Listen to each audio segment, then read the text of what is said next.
Assalamualaikum warahmatullahi wabarakatuh. Perkenalkan, nama saya Septi Andira dari kelas 4 APGMI dengan NIM 12108262258. Tujuan saya membuat video ini yaitu untuk memenuhi ujian tengah semester Filsafat Pendidikan Islam dengan dosen pengampu Ibu Herlini Puspikasari, SS MPDI. Baiklah, di sini saya akan menjawab pertanyaan pertama, yaitu dengan bunyi pertanyaan,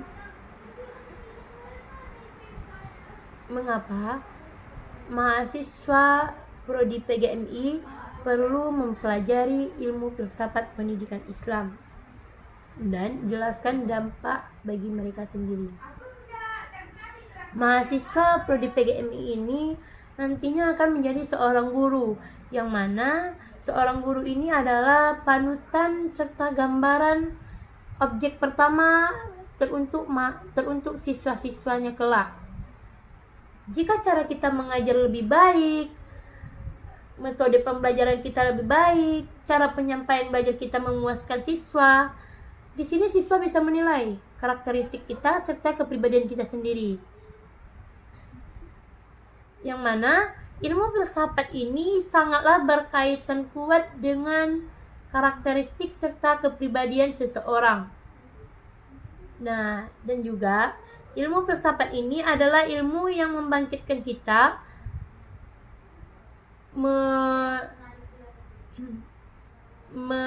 meyakinkan kita bahwa kita ini adalah makhluk Tuhan, dan juga ilmu filsafat ini sangatlah berkaitan dengan argumen-argumen Islam. Semisalnya kita percaya kalau Tuhan itu ada. Nah, ini udah termasuk ilmu filsafat pendidikan Islam.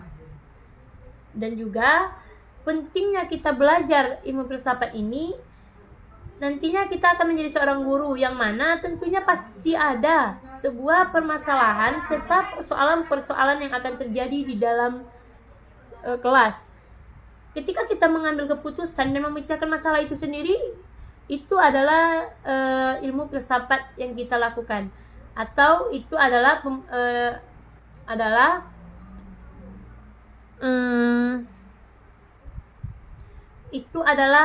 sebuah tindakan pemecahan masalah yang disebut juga dengan ilmu filsafat. Dampak bagi diri saya sendiri adalah, setelah saya mengenali ilmu filsafat pendidikan Islam ini, saya lebih percaya diri terhadap keputusan yang saya ambil, dan juga lebih percaya diri untuk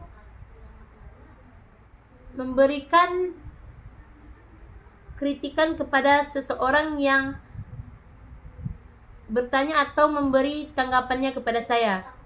Dan juga mengenal ilmu filsafat ini, saya lebih kritis dalam kehidupan saya sendiri. Saya lebih memperdalam bagaimana nantinya saya ke depannya, apa keputusan yang saya ambil, dan juga saya harus mampu memecahkan serta menjawab persoalan-persoalan dan memecahkan masalah yang terjadi dalam kehidupan saya dan atau terjadi dalam diri saya sendiri. Ilmu filsafat ini juga membuat saya berpikiran logis terhadap pergaulan serta daerah-daerah di sekitar saya, tentang pembauran teman-teman, persahabatan serta kekeluargaan. Dan juga ilmu filsafat pendidikan ini sangat penting karena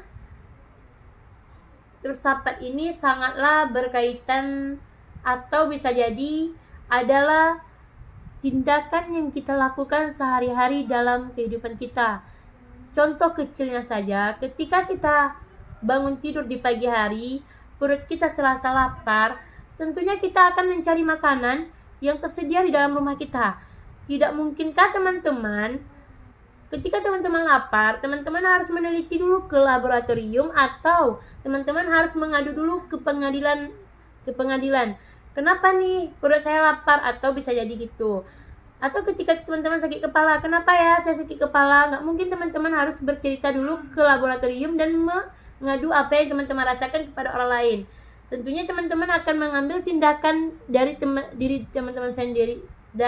teman-teman sendiri, sebagai respek sebuah organ tubuh kita. Oh, saya lapar, ya udah saya makan. Nah, inilah yang dinamakan ilmu filsafat pendidikan dalam kehidupan sehari-hari. Oke, kita masuk ke pertanyaan kedua, yaitu pada pertemuan ketiga kita membahas pembelajaran tentang sumber pengetahuan dan kebenaran. Sebagai mahasiswa yang milenial, bagaimana cara Anda menganalisis sebuah informasi berita media sosial seperti Instagram, Facebook, YouTube, dan lainnya untuk menentukan informasi tersebut hoax atau bukan dalam perspektif Islam? Nah, di sini sebagai seorang mahasiswa, tentunya kita tidak lagi berpikir seperti halnya anak SMP yang hanya mendapatkan berita dari temannya yang dia anggap benar dan bisa dia jadikan panutan bahwa itu adalah suatu hal yang terjadi, dan menyebabkan dia bisa membenci seseorang tersebut dan juga bisa menyimpang siurkan berita ini ke banyak orang. Sebagai seorang mahasiswa, kita harus bisa mengambil berita yang benar-benar fakta terjadinya, yang mana kita tentu akan menelusuri dari mana pangkal berita ini tersebar, apa permasalahan sebenar-benarnya yang terjadi, dan siapa yang menyebarkan berita ini. Semisalnya, seperti contohnya saja libur pada perkuliahan. Misalnya, kita mendapat berita libur itu di tanggal 19 April. Sedangkan yang kita ketahui, kita akan libur di tanggal 29 April nanti. Sebelum kita percaya untuk masalah libur di 19 April ini, tentunya kita bertanya, dari siapa kalian dapat beritanya? Dari mana tahu informasinya? Nah, di sini kita akan mencari, meneliti asal usul berita tersebut. Bisa jadi kita mengecek info Winsus Karyau, bisa juga kita bertanya kepada kepala prodi PGMI, semisalnya. Bisa jadi kita bertanya kepada ketua kelas atau Kosma. Nah, sebagaimana Allah pernah berfirman dalam surah Al-Baqarah yang artinya, janganlah kamu campur adukkan kebenaran dengan kebohongan, dan janganlah kamu sembunyikan kebenaran sedangkan kamu sangat mengetahui kebenaran itu sendiri. Maka dari itu, jika kita tahu kebenarannya, maka sampaikanlah apa yang sebenar-benarnya kita ketahui. Jangan kita mengelabui kebenaran ini dengan membuat kebenaran ini menjadi kebohongan.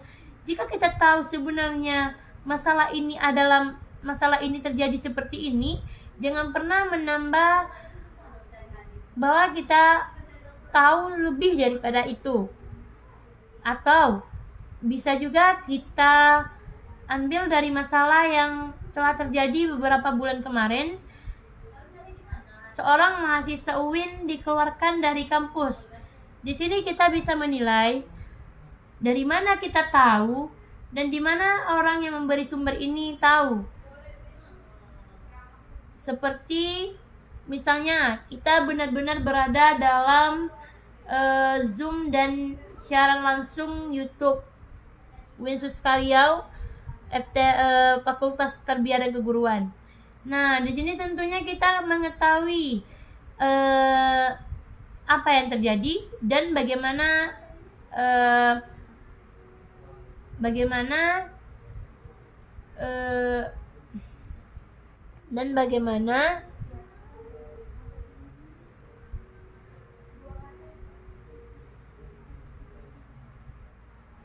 peristiwa yang terjadi pada saat itu.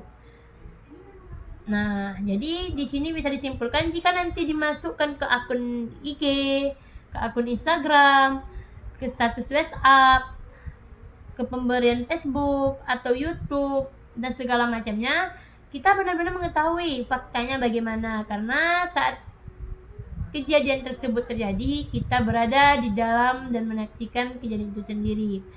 Maka karena itu janganlah kita memberikan berita yang hoax hanya untuk mendapatkan sumber perhatian dari orang lain. Jika kita mengetahui sebenar-benarnya, maka berbicaralah dengan seadanya.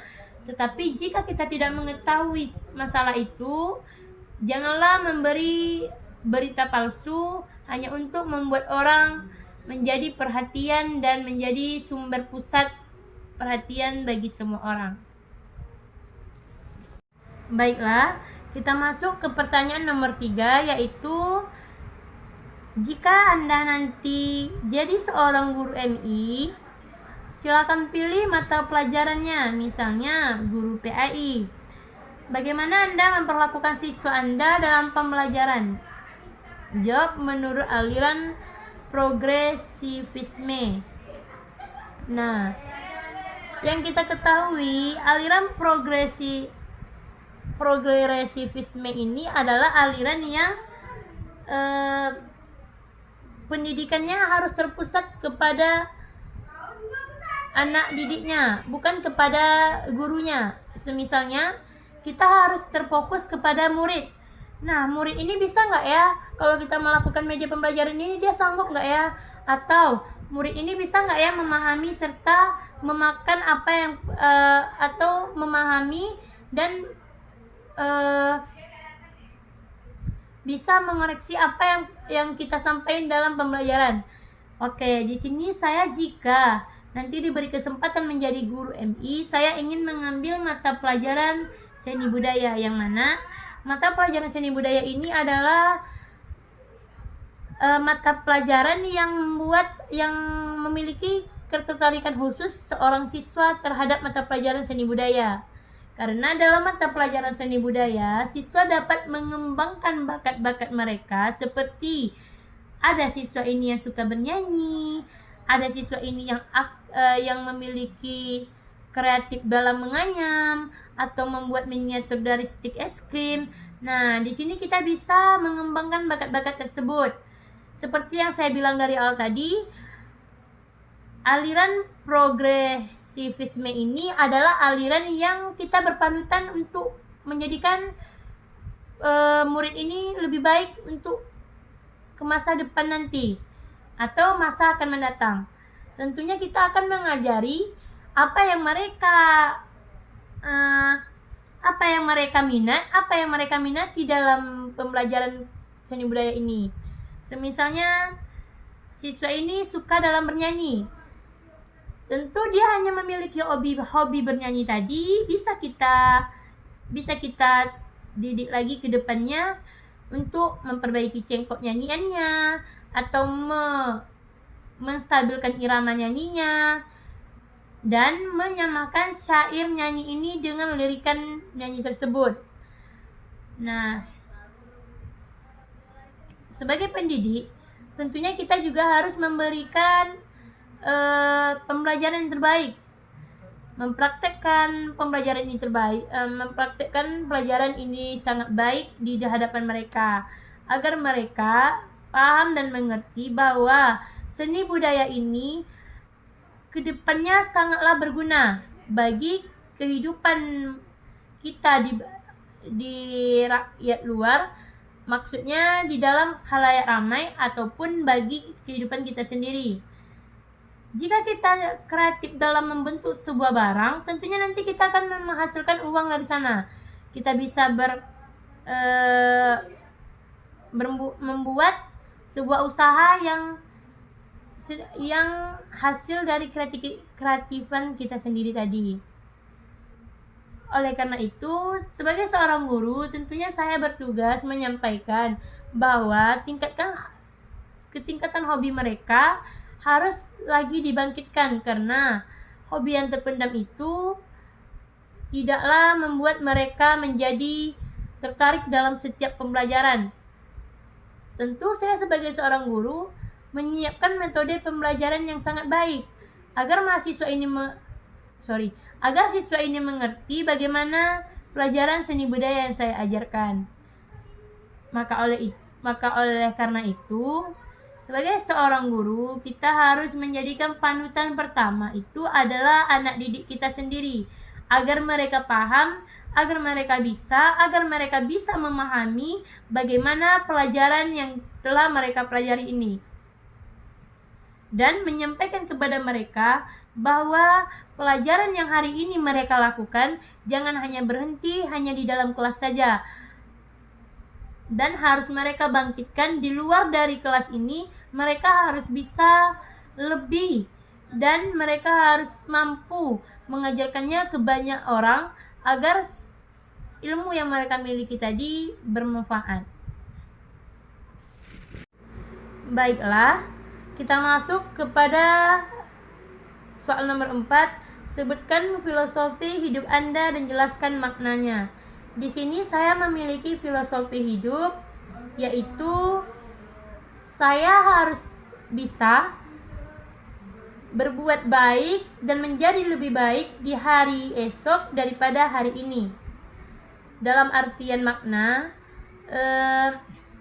jika kesalahan hari ini membuat saya patah harapan, mungkin esoknya lagi saya bisa lebih baik dan bisa berbuat jauh lebih baik pada hari ini. Semisalnya, jika kita melakukan kesalahan, jangan pernah jadikan kesalahan itu untuk berhenti dalam kehidupan kita. Kita harus yakin, sebuah kesalahan itu adalah sebuah pembelajaran sangat berharga, sangat berarti dalam kehidupan kita. Karena jika tidak terjadi kesalahan dalam hidup, bagaimana seseorang bisa mengetahui kekurangan dirinya sendiri? Nah, di sini bisa juga saya maknai dalam hidup ini hal mengeluh itu biasa, tapi jangan sampai kita berniat untuk berputus asa, tidak ingin lagi melakukan apa yang telah patah, apa yang telah kita anggap itu tidak mungkin lagi terjadi ke depannya. Nah, di sini teman-teman jangan berpikiran, mungkin saya pribadi jangan mengambil keputusan terlalu cepat. Jika kita mampu untuk melakukan kesekian kalinya, maka belajarlah dari sebuah kesalahan. Jangan jadikan kesalahan itu sebagai putusnya harapan teman-teman atau harapan saya sendiri untuk melanjutkan hidup ke depannya. Jadikanlah sebuah kesalahan itu sebagai batu loncatan agar kita tahu bahwa kehidupan kita ke depannya jauh lebih berarti dan jauh lebih berharga untuk diri kita sendiri. Maka oleh karena itu, dalam kehidupan sangatlah pandai memilih teman, pergaulan, serta sangatlah pandai berbaur dengan orang-orang sekitar.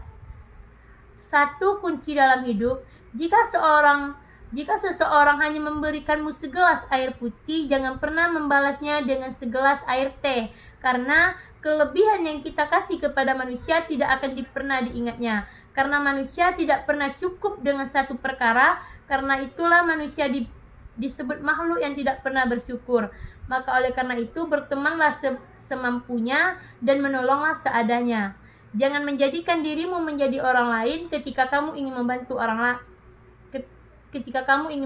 orang. Jangan menjadikan dirimu pribadi yang jauh lebih munafik ketika kamu ingin menolong orang lain. Belajarlah dari kesalahan, belajarlah dari panutan teman-teman yang lainnya. Jika hari ini orang menyakiti kita, maka jangan menyakiti orang untuk kedepannya. Jika hari ini kita dipatahkan oleh mental yang kuat, jangan jadikan mental itu menjadi kita pupus harapan untuk kedepannya. Maka tanamkan dalam diri kita semangatlah hidup untuk bisa membagi kebaikan banyak terhadap orang-orang. Itu adalah filosofi dalam kehidupan saya. Maka saya garis besari tadi, hari esok harus jauh lebih baik daripada hari ini. Kita masuk ke soal terakhir, yaitu sebutkan nasihat-nasihat untuk dirimu sendiri agar kamu menjadi harapan dari orang tuamu. Nasihat-nasihat untuk diriku, aku ingin semoga kedepannya aku bisa jauh lebih baik dari diriku sekarang. Aku ingin kedepannya aku memiliki motivasi dan semangat belajar yang kuat, serta aku juga ingin menjadi kebanggaan orang tua yang memang membuat mereka bangga akan diriku, karena sejauh ini, selama hidup, mungkin satu kebaikan saja belum pernah aku beri kepada orang tuaku. Dengan kelulusan sarjana aku nanti, mungkin itu adalah hadiah terbesar saat aku berikan kepada orang tuaku, karena di sisi lain kita tahu banyak orang yang ingin berada di posisi kita, banyak orang yang ingin merasakan di posisi kita. Mungkin mereka terganggu dengan atau terhalang dengan dana, atau terhalang juga dengan fisik serta materi mereka. Sedangkan kita di sini hanya diperuntukkan berjuang dan punya semangat tinggi. Nah, nasihat untuk diriku agar kelak aku bisa lebih menghargai perjuangan orang tua, agar kelak aku juga bisa menyadari kesalahan-kesalahan yang pernah aku lakukan terhadap orang tua, untuk menjadikan aku panutan yang jauh lebih baik ke depannya.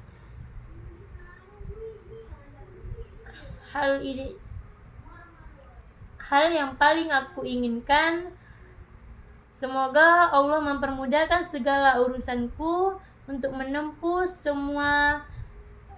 segala urusan dengan pendidikanku, agar aku bisa memberikan kado terindah untuk orang tuaku, agar mereka bangga suatu hari nanti, mereka bangga dan bercerita kalau aku lulus dengan nilai terbaik, dan juga mereka tidak berpikir bahwa mereka gagal dalam menyekolahkan aku sampai ke perguruan tinggi.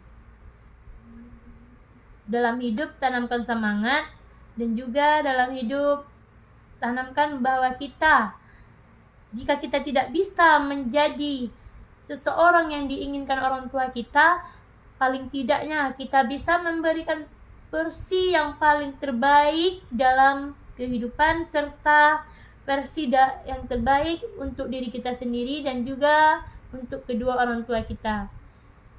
Jika kita tidak bisa memberikan materi, paling tidaknya kita bisa memberikan perlakuan fisik yang baik, serta menjadi kebanggaan orang tua tanpa harus diminta berlebih menjadi panutan seseorang yang sempurna.